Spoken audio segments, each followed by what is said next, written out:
Back to my channel. So ఈరోజు recipe ఏంటంటే egg biryani. ఎంతో టేస్టీగా ఉండే ఎగ్ బిర్యానీ ఎలా చేయాలో చూద్దాం. సో ముందుగా స్టవ్ మీద ప్యాన్ పెట్టుకొని కొంచెం ఆయిల్ కొంచెం నెయ్యి వేసుకొని హీట్ చేయాలి. హీట్ అయిన తర్వాత 1/2 టేబుల్ స్పూన్ పసుపు, 1/2 table spoon salt, 1/2 table spoon కారం వేసుకొని కొంచెం లైట్గా ఒక 2-3 సెకండ్స్ ఆయిల్లో వేగనివ్వాలి. దీనికంటే ముందు మనం ఇందులో ఎన్నైతే ఎగ్స్ వేసుకుంటామో బిర్యానీలో ఆ ఎగ్స్ ముందుగా ఉడకబెట్టుకోవాలి. సో 3 వేసేసిన తర్వాత ఆయిల్లో లైట్గా ఫ్రై చేయాలి ఒక 2-3 సెకండ్స్.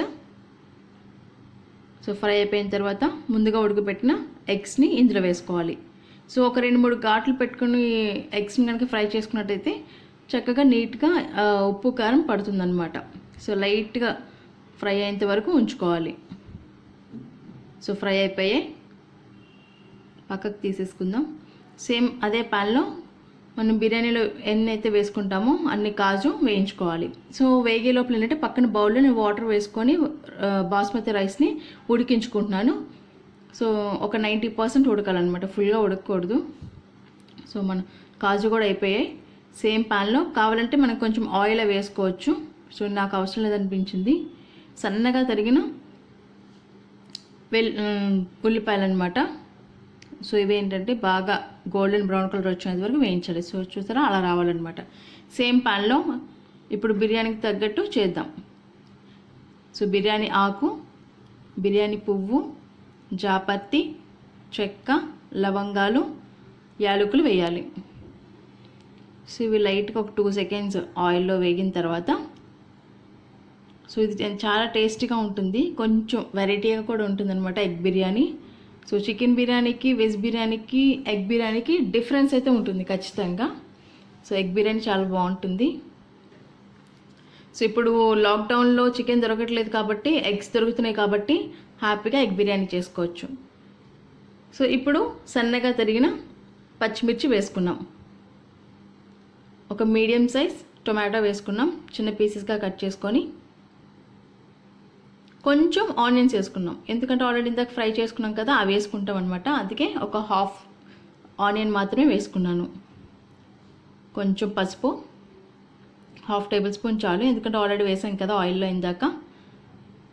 ఒక 1/2 table spoon salt, 1/2 table spoon కారం. సో ఇవి వేసి బాగా వేయించాలి. ఇందులోనే 1 టేబుల్ స్పూన్ అల్లం వెల్లుల్లి పేస్ట్. సో అల్లం వెల్లుల్లి పేస్ట్ చాలా టేస్ట్ ఇస్తుంది ఇలాంటి రెసిపీస్కి. సో కొంచెం ఒక 1/2 టేబుల్ స్పూన్ ఎక్కువ వేసినా పర్లేదు, స్పైసీగా కావాలి అనుకున్న వాళ్ళకి. సో చక్కగా వేగాయి. అల్లం వెల్లుల్లి పేస్ట్ తర్వాత కొంచెం గరం మసాలా, కొంచెం బిర్యానీ మసాలా కూడా వేసుకోవాలి. సో గరం మసాలా వేసిన తర్వాత ఫ్రై చేసుకోవాలి. చూసారా, ఇప్పుడు కొంచెం బిర్యానీ మసాలా వేసుకుంటున్నాం. జస్ట్ కొంచెం వాటర్ పోసుకోవాలి. ఒక 1/2 గ్లాస్ పోసుకున్నాను నేను, 1/2 గ్లాస్ కంటే ఇంకొంచెం తక్కువే పోసుకున్నాను. సో బాగా కుక్ అవ్వాలి. చూసారా, బాగా బాయిల్ అవుతుందన్నమాట. అందులో ఒక 1.5 టేబుల్ స్పూన్ పెరుగు వేసుకున్నాం.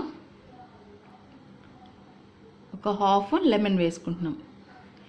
సో పెరుగు కానివ్వండి, లెమన్ కానివ్వండి, బిర్యానీకి చాలా ఫ్లేవర్ ఇస్తుంది. సో చాలా ఫ్లేవర్ అయితే ఎంత బాగుంటుందంటే, ఏ బిర్యానీ అయినా కానీ అది వెజ్ కావచ్చు, నాన్ వెజ్ కావచ్చు, ఎగ్ బిర్యానీ కావచ్చు, దేనికైనా కూడా ఒక 1 or 2 టేబుల్ స్పూన్స్ పెరుగు వేసుకోవడం వల్ల చాలా బాగుంటుంది.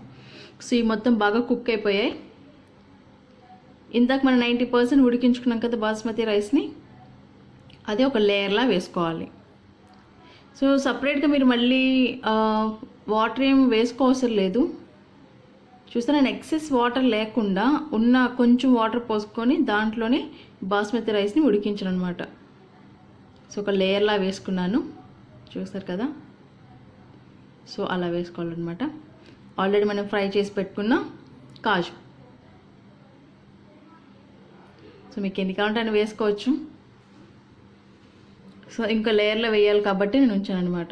సో ఇందాక ఆల్రెడీ ఫ్రై చేసుకున్నాం కదా ఆనియన్, సో ఆనియన్స్ కూడా కొంచెం వేసుకుంటున్నాను పైన. ఎగ్స్ వేసుకుందాం.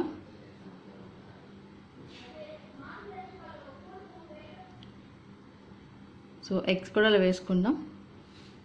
సో ఖచ్చితంగా ట్రై చేయండి, మీకు నచ్చుతుంది. సో ఎగ్స్ వేసిన తర్వాత ఇంకో లేయర్ని, అంటే మిగిలిపోయిన రైస్ని మళ్ళీ పైన ఇంకో లేయర్లా వేసేద్దాం.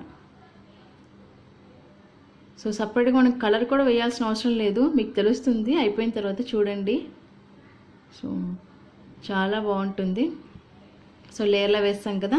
ఇప్పుడు ఆల్రెడీ ఇందాక ఫ్రై చేసి పెట్టుకున్న కాజు అండ్ ఆనియన్స్, మిగిలిపోయిన ఆనియన్స్ మొత్తం వేసుకోవాలి.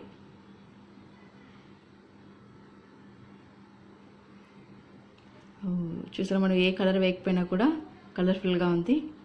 సో టేస్ట్ కూడా అలాగే ఉంటుంది, ఖచ్చితంగా ట్రై చేయండి. సో రిమైనింగ్ ఆనియన్స్ అన్నీ వేసేసుకున్నాం. పైన మూత పెట్టుకొని మీడియం ఫ్లేమ్లో కానివ్వండి, లేదా సిమ్లో కానివ్వండి. మీడియంలో అయితే ఒక 5 minutes ఉడకనివ్వండి, సిమ్లో అయితే ఒక 10 minutes. సిమ్లో అయితేనే బాస్మతి కదా, కొంచెం లైట్గా కుక్ అవుతుంది, బాగుంటుంది అనమాట. సో చూసారా, మనకు కలర్ వేయలేదు, బట్ చూసారా ఎంత కలర్ఫుల్గా ఉందో. స్పైసీనెస్ ఎక్కువ కావాలనుకున్న వాళ్ళు కొంచెం మసాలాలు ఎక్కువ వేసుకోవచ్చు. సో కుక్కర్లో కూడా సేమ్ ఇదే ప్రొసీజర్, కాకపోతే ఇక్కడ బాస్మతి రైస్ని మనం ముందుగా ఉడికించాం కదా. సో కుక్కర్లో అయితే ఉడికించాల్సిన అవసరం లేదు, కొంచెం సేపు నానపెట్టుకొని మొత్తం ఇందాక వేసినట్టు ఆయిల్లో వాటన్నిటిలో ఆనియన్స్ అవన్నీ వేసేసిన తర్వాత డైరెక్ట్గా రైస్ వేసేసి కొంచెం మిక్స్ చేసేసి కుక్కర్ పెట్టడమే. సేమ్ ప్రాసెస్ అనమాట. చూసారా, ఒక 5 minutes తర్వాత రెడీ అయిపోయింది మన ఎగ్ బిర్యానీ. సో ఎంతో టేస్టీగా ఉంటుంది. ఆనియన్ అండ్ లెమన్స్తో నేను సర్వ్ చేసుకుంటున్నాను. పెరుగు చట్నీ యూజ్ చేయకపోయినా బాగుంటుంది. సో ఖచ్చితంగా ట్రై చేయండి. మీకు కనుక ఈ వీడియో నచ్చినట్టయితే లైక్ చేయండి.